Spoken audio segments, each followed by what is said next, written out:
Thank the gentleman. The gentlelady from Texas, Ms. Van Duyne.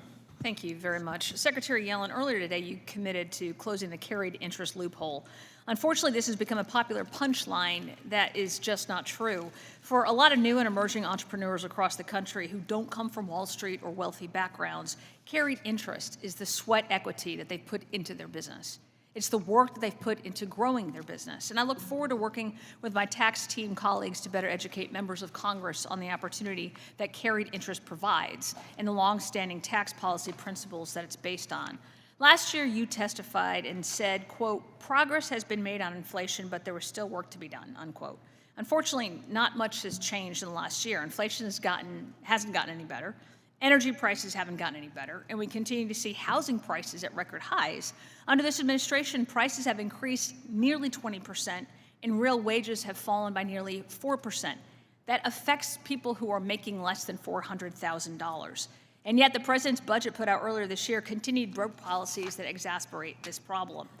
In your testimony, you claim the administration is taking actions to bring down the cost of key household expenses like energy, but that is not true. The Biden administration's desire to harm American energy continually through tax increases on domestic energy production is the weaponization of the tax code against all Americans, including those making less than $400,000. During your Senate Finance hearing, you said traditional energy companies have had significant tax benefits that tilted the scales.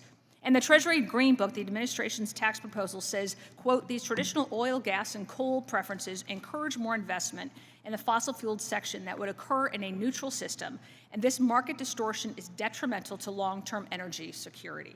Do you really believe that oil and natural gas production is detrimental to the long-term energy security?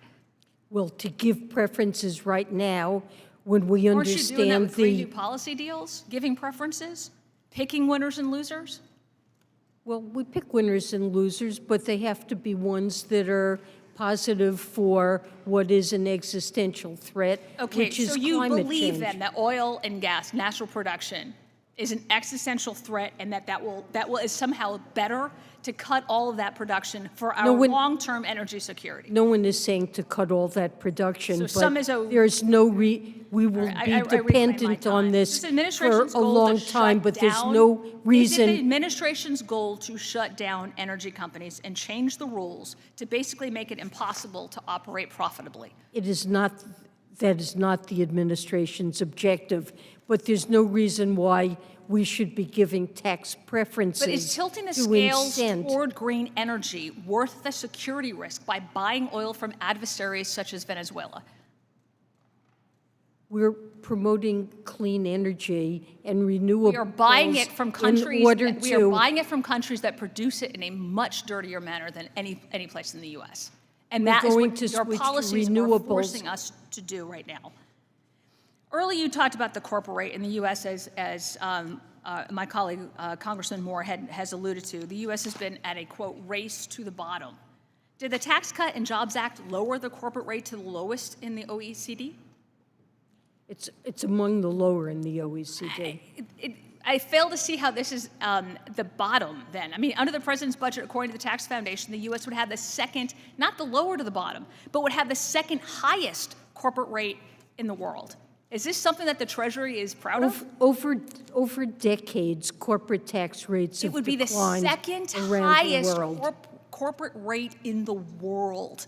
I don't believe that 21% is the second I have other questions, highest but in I the also want world. to make sure that I have some of my That's other true. colleagues have an ability to ask them. With my 1 minute left, I yield.